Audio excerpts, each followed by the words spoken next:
Welcome, everybody. My name's Gary Fortney, and this is The Trend.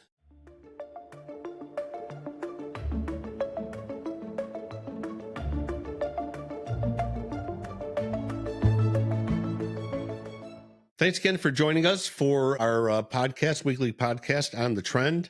As you know, we talk about different topics that are going on with our community, law enforcement, as well as regional issues. Today, we're going to talk a little bit about incidents that have been taking place that have been very serious in our community. And we're going to be talking about school shootings. We're going to talk about the response by law enforcement, the training that hopefully has been taking place within different schools and different businesses. And we're going to talk about how to minimize these incidents to keep people safe and do what we can. So we're going to talk a little bit about how this all started, at least within recent memory of incidents that happened regarding school shootings and surviving school shootings.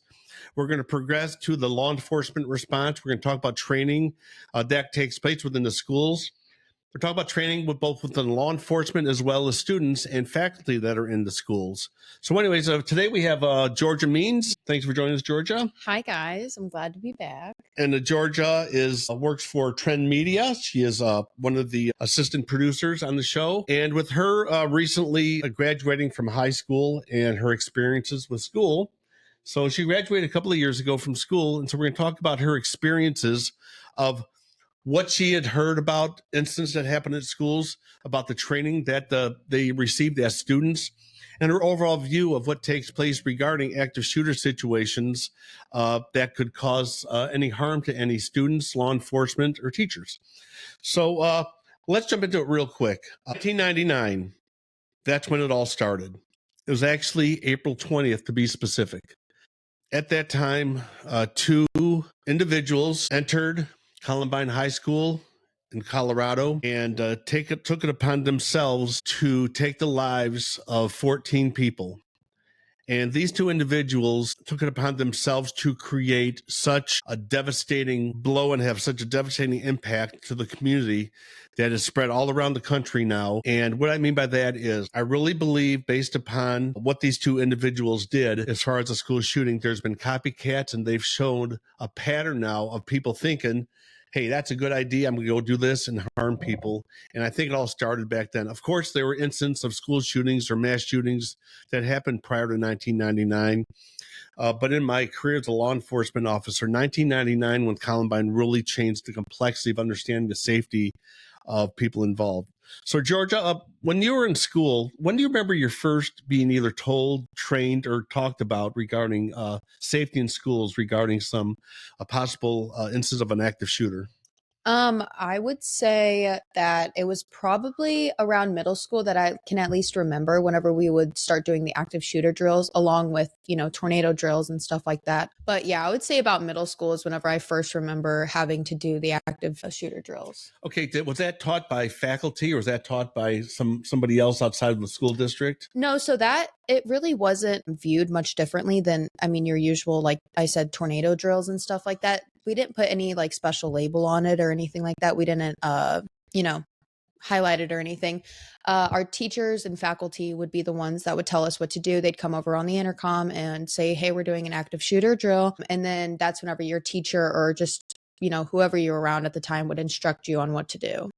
What were you told to do back then? Again, things have changed throughout years, but what were you told, or what were mostly the biggest highlight of what you learned from that about what your action should be? So I remember the thing that stuck out the most to me was make sure you're in your classroom, because our teachers engraved it into our heads that if you're in the hallway during this time, they are locking the doors. They're not opening the doors for anybody. And I just remember that was kind of like a scary thought to have. I was like, oh my gosh, like that sounds horrible. Why would they ever do that? Which, you can figure as to why. So they would, of course, the teacher would lock the door first, and then the teacher would turn the lights off, and all of the students would be instructed to, if this was a possibility, to sit on the wall where the door was located, so that if, say, somebody were to look through the little window that's usually in most classroom doors, you wouldn't be able to see any of the students, and it would look as if the classroom was empty. So that's pretty much the only thing that they told us to do about it. And that was up until high school that they would teach us that way. Well, I like that. At least it was something, right? It was something to have some sort of a plan, which is very important. Again, As a lot of my students know in my classroom, as well as teaching law enforcement officers, I believe in a proactive approach versus a reactive approach. Mhm. Let's be prepared before it happens instead of something happen. Let's react after somebody gets hurt. Yeah. And I also do want to note that something else that kind of stuck with me was that like all of my teachers, they told us, they were like, if it comes down to it, they would be the first to, that they were going to protect us with their lives. And I mean, like, it kind of like, you're like, oh my gosh, that's crazy.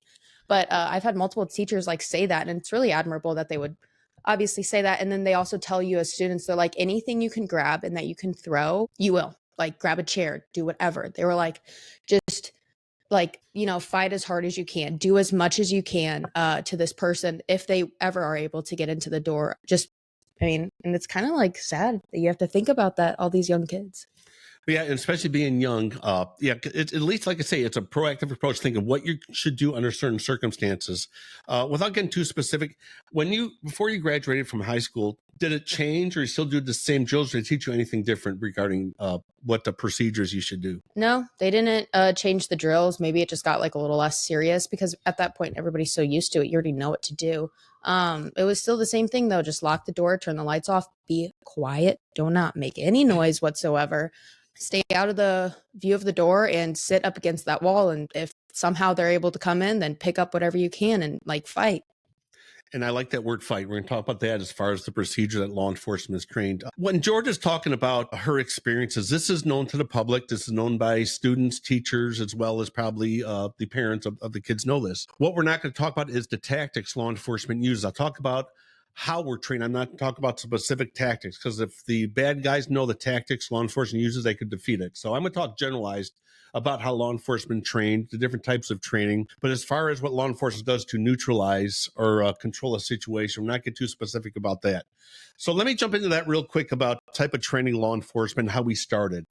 I remember I was a police officer at the time Columbine happened, and I remember that we started talking about active shooter training. Now they actually changed it to what's called active killer. I'm go back and forth, what's better, what's worse. But so what active shooter, now they're calling active killer training, is the same thing. It's controlling a situation by someone who's actively trying to harm somebody. It could be by firearms, any type of weapon, or any type of physical harm against somebody. So what happened in 1999, we had been trained to do response to certain critical situations that happened regarding mass shootings. And we became more formalized after that time. More formalized mean went formal training on a regular basis. And when that started, we were training in empty buildings. We were doing warehouses. We actually had a retiree facility for priests and nuns, believe it or not, in the city of Ferguson. So we went into that area and it was abandoned. It was no longer being used. We trained in there. So we trained in all these different environments. And the original training back then was you respond to the scene. You waited for 4 officers in total. So if you're there by yourself, you were supposed to wait till 3 more officers arrived. Once you entered into the building, you all were together and you formed what was called a diamond formation. I'm not going to do specific what that means. You're supposed to advance together. You had your zones of observation, your zones of fire in case there's an incident that could happen, and then you neutralized the target. A law enforcement never shoots to kill. You shoot to stop the threat.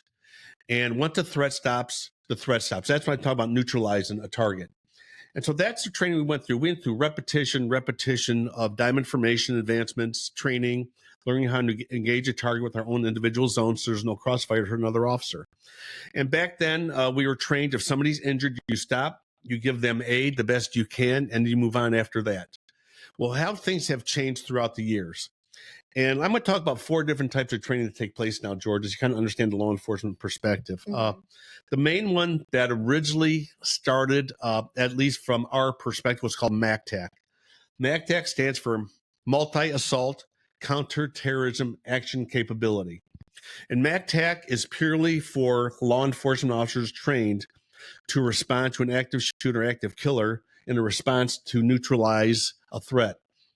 And again, that's only for law enforcement. We do that training. We have several MACTAC instructors that work for Vista Law Enforcement Training, our sister company who trains law enforcement.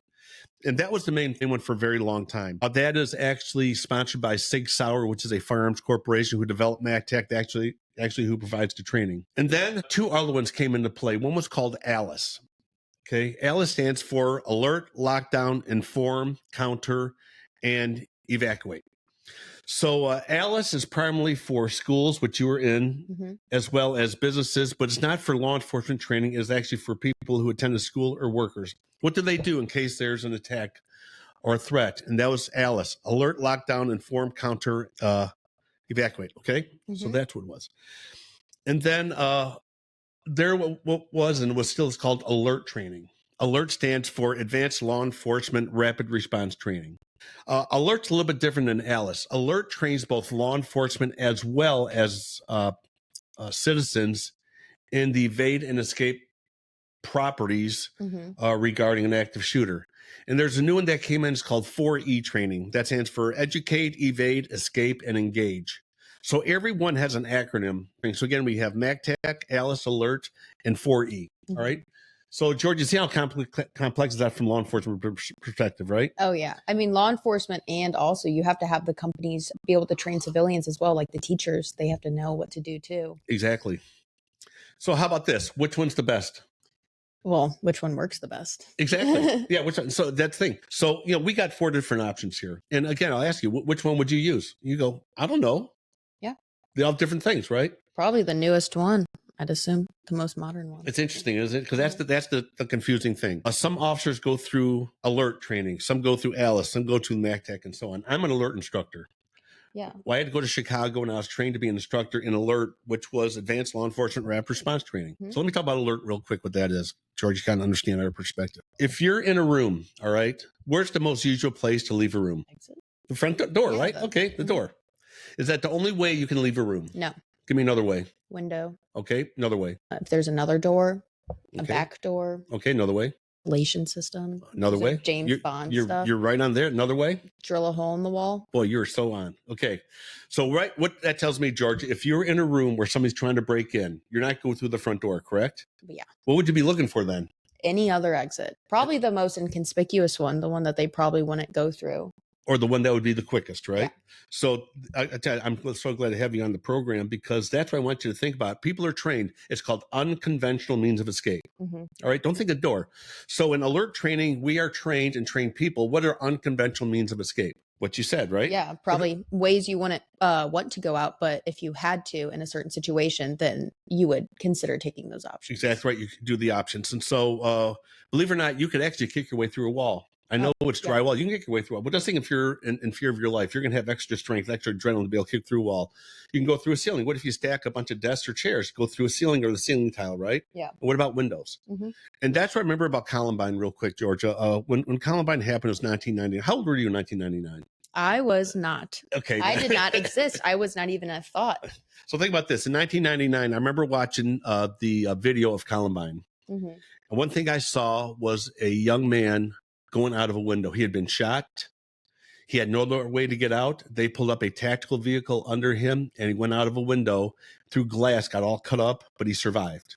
And when I saw that, I'm thinking, good for him because I thought of another way to escape. All right. And I still remember him hanging out that window.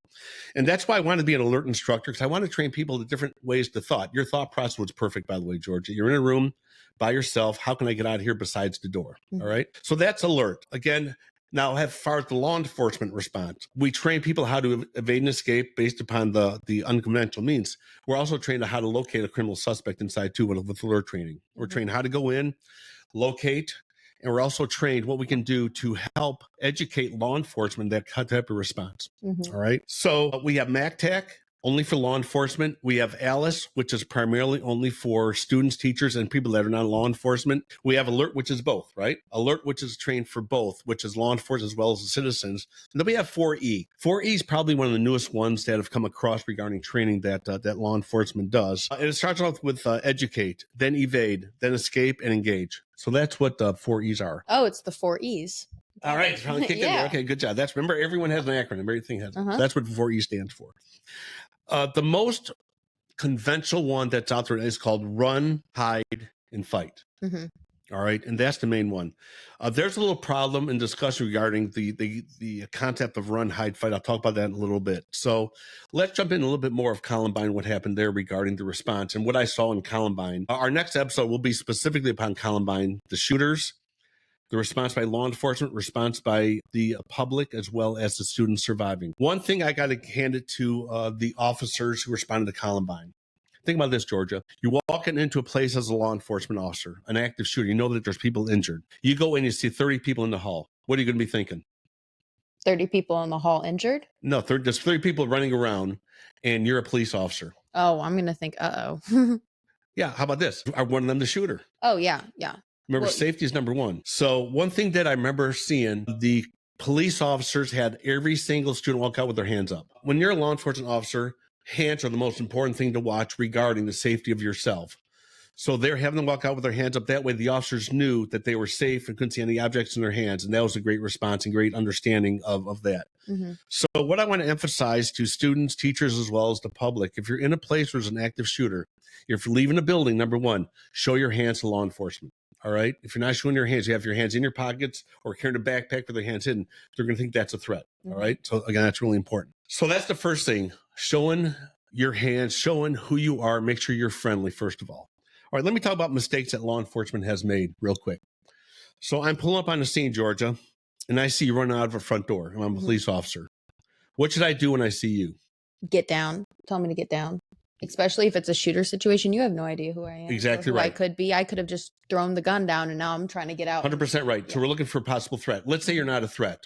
What do you think law enforcement should do then? I'm putting you in a bad position here thinking about that. I would say that I feel like usually there would be a safe spot that's like written down like, oh, hey, like, you know, if you see any students or anything like that, if you have the time, if law enforcement has the time to even like brief over that, then tell them to go to this gas station or tell them to go to this store, just like run over there and just to get away from the school, but then also have a safe meetup spot where people like where you know that these. Well, you are right on. It's like you went through this training before. They're supposed to have a coordinated spot to meet. It's a gathering spot. And why do they do that? To make sure to account for everybody who's in the school or business at the time. Mm-hmm. So the coordinated area. One thing law enforcement fails to do is get what's called intelligence. Yeah. So what would be good for you running out? I would say, hey, did you see anybody? Where's the shots?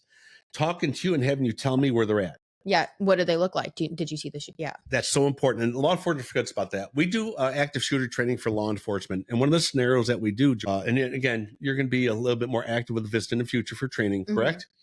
And one thing we do is we do have Vista instructors or interns running out of the front door with law enforcement pulling up. 9 times out of 10, law enforcement runs right in without asking the student or person running out, hey, do you see anything? What's going on? Ask them for information. If ever you're out there and you're seeing law enforcement pulling up, if you're running out, try to give the law enforcement officer some information. What's going on? What do they look like? Where are they at? It helps a lot for the response. Okay. And it's not a fault of the officers. They're trying to deal with an active shooter. They're probably not going to think everything perfectly through. Exactly right. That's why we go through repetition and training.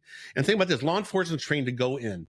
Where everybody's leaving, you're going in to try to attack the threat. And that's so important to understand. Attack the threat and make sure that's done. Yeah. I mean, at that time, you're thinking, you're like, well, this could be it. But, you know, you're going in. And, you know, law enforcement puts their lives on the line. Again, talking about taking a bullet or taking something. When I was a police officer, I would take a bullet for a citizen. I would be there and putting my body and my life in God's hands to protect any citizen I could. And all of us have done that in our careers being police officers. So you're a good thought process so far, Georgia. Thanks for kicking in. Really important to do that.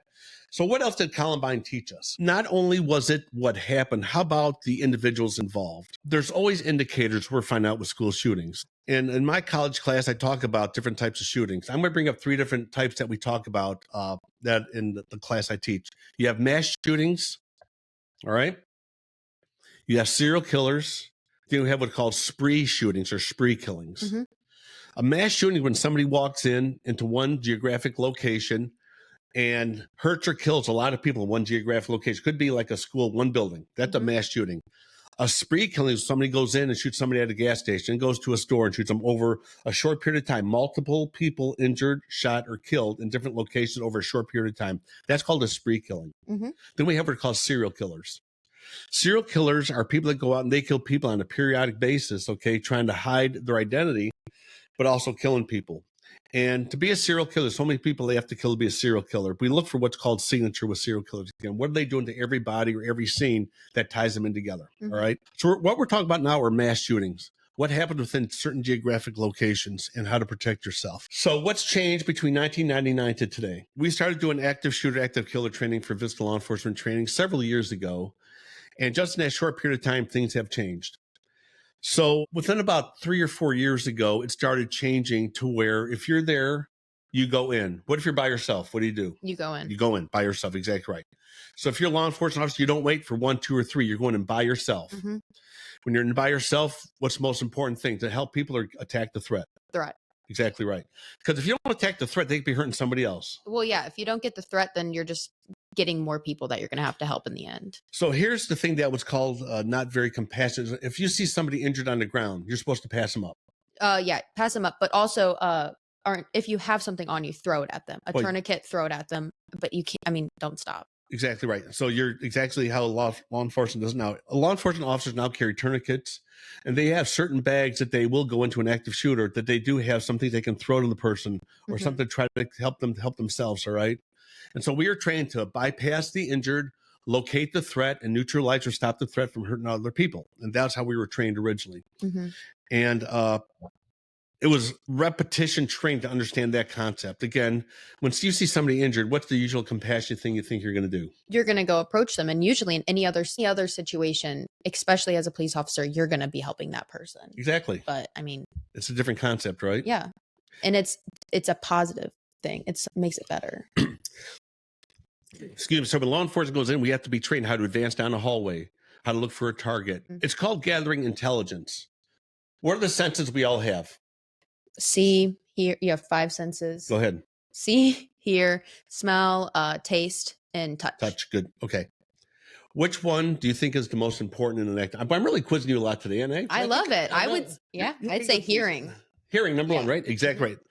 Listening is number one, right? Mhm.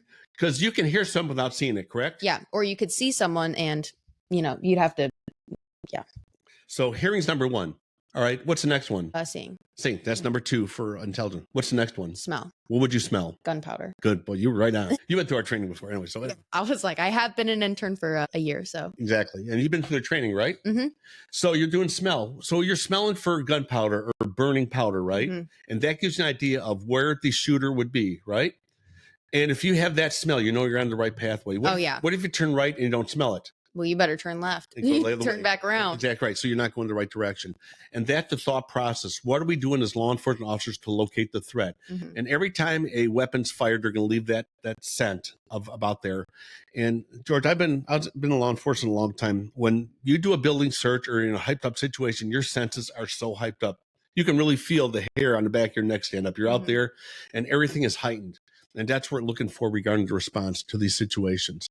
And so the exposure to the intelligence that we're gathering is so critical. Mhm. All right. So you're looking for somebody on the inside, law enforcement there. Think about this. What does law enforcement forget to do? Be on the outside. And I think law enforcement officers, which we train to be on the outside, you're looking on the outside exterior of the building. What are you looking for? Windows broken, you're looking for sound, you're looking for things. You can look for certain aspects, you're looking at different windows. We did training at a school in a county outside of St. Louis, all right? And they knew we were doing active shooter training there. They actually gave us authorization. We're there doing the training. And we did training from the outside. And I'm teaching the officers how to look inside the windows, to look inside for a classroom to look for possible threat. What do you think the school did? Call the police. Well, that was Miss Allie who got the police call. Remember, Allie, didn't you confront somebody in a hallway when we're doing active shooter training? They walked upon you. Yeah, so AR-15 yeah, gun. Allie had a what airsoft gun Yeah. that looks like an AR, and a poor person of the faculty walked into the school Yeah, it to was- see Allie standing there in full gear, bulletproof vest, like a mask on probably. Yeah, didn't come off very. So that's great. we have to be careful when we do the training, all right? Mhm. So one thing we found out is the school put up backing on the windows so you couldn't see in, so they could block out the sun. Oh, in the they classrooms. tinted the windows. Tinted the windows. So Yeah. what did that keep us from doing? Looking inside. Seeing. But hey, that's a good thing because you don't want to get trained that you can look in the windows, and on that whatever day you show up and you can't see in the windows, and that just out the door. But I want to be able to see the threat inside. Mm-hmm. I thought it was bad. Yeah. Because what if I know the bad guys in the classroom? What do I want to look from? The window. Outside to in. All right. And that's what happened. We're going to talk about Uvalde shooting in a subsequent episode about that's where law enforcement, I think, could have did better is the intelligence on the outside. So we got outside, inside, officers advancing, and also with law enforcement response to active shooter. This is a problem that I have seen. They'll train 1 or 2 officers, will send them out of town. All right. We're going to go to training. They love going out of town for training. They come back and they train people who then train people who then all the way down Doesn't something get lost usually? Yeah, a game of telephone. You Exactly. never, yeah. If you ever played that in your like elementary school before, you know that the words get all skewed by the time It's all skewed, right? And nothing's consistent. So when we train, what we do is we train to have all officers trained by us at one time through the same trainer. Mhm. And that way there's consistency in training. And every officer with one department, they're trained the same way. They know the response. They know what we're going to be doing, the tactics. We know how to confront a threat, what we're going to do for safety. All Yeah. right? And you said they're all trained the same way, which I think is very important because you never know who you're going to be with in these situations. Exactly right. And that's my, and so what we've tried to do also when we do the training is if we're going to train another department in the same geographic location, they're going to be trained the same way. So if you have officers coming from other departments, which happens all the time, they know the response, the rapid response that takes place for training. All right. So Columbine changed everything regarding our response to active shooter. And we talked about the 4 different major types of training that takes place. And it's kind of which is the best. All right. And this is where I have a problem with training, Georgia. Everybody has a new idea. Hey, this is the best. No, this is the best. When I was first became a law enforcement officer, we were trained to shoot a different way. Then after 5 years, well, that wasn't the good way. This is the good way. Us in my career, we've changed shooting 5, 6, 7, 8 times about different ways, and there's no consistency. And who makes these decisions? People that don't know. Some counsel somewhere that probably Yeah. never worked in law enforcement. Exactly. They're making decisions of the training. So which is the best? We all get confused about what to do. It's like when we do interview and interrogation training. Like I say, everybody knows I was a homicide detective. I did a lot of critical interrogations. There's major interrogation methods. You have read, piece, kinesiac, okay, and scan. All right. I like that word. What? Kinesiac. I never heard that before. People call it kinesiac. They're all synonymous. I right? like it. That's where you watch people, you observe how they move. And so people say, which is the best? So what do we do when we train? We use a hybrid. We can take pieces of the best parts of each individual one, put it to one training. When we do active shooter training, the same thing. We take parts from Alice, Alert, MACTAC, and 4E. We do that training. We train people. So officers have the best of all worlds by having a concept of consistency in training, which is really important. So law enforcement goes in, they look for an active shooter. If they see a threat, they're going to stop the threat, right? Again, you don't shoot to kill, you shoot to stop the threat. Once the threat's no longer present, you stop the engagement. And one thing that you have to understand if you're a student or a coworker, law enforcement's there to protect you, and they're going to go in there and do a response. They're not going to be personal, they're not going to talk, they're not going to be friends. They're going to be doing their job and passing people up. And the worst response I have seen was the Uvalde shooting in Texas. All right. That was an absolute horrendous response by law enforcement. One of the best responses that I have seen is what happened in St. Louis. There was a shooting that happened in St. Louis at a secondary education school, okay? And the response by the St. Louis City Police Department was great in how they handled that situation. We're going to talk about the comparison of different types of responses in subsequent episodes. So this first episode, we just want to talk about individuals being trained from the student perspective, the coworker perspective, right? We talk about the different types of training that we have for the citizens as well as law enforcement, the purpose of neutralizing a threat.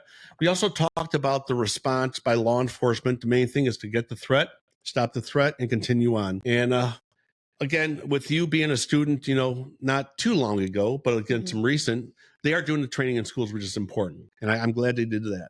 So we're going to get into a little bit more in depth in our next episode about what is run, hide, fight? What are these responses? And we're talking about specific about Columbine itself, about the individuals involved, what their plan was, the methods they used, and what their overall attack was, and their names of the individuals, all right? You'll never hear me call a murderer, mass shooter, or something by Mr. They're always going to be their last names. That's it, all right? So anyways, I don't give them respect. Yeah, they don't deserve much respect. Okay, so anyways, thanks for tuning in. I really appreciate it. Our next episode, we're going to talk a little bit more Columbine, the in-depth aspects that happened there, and how that response by law enforcement has continued today for protecting people with mass shootings that happens. Okay, thanks, Georgia, for joining us.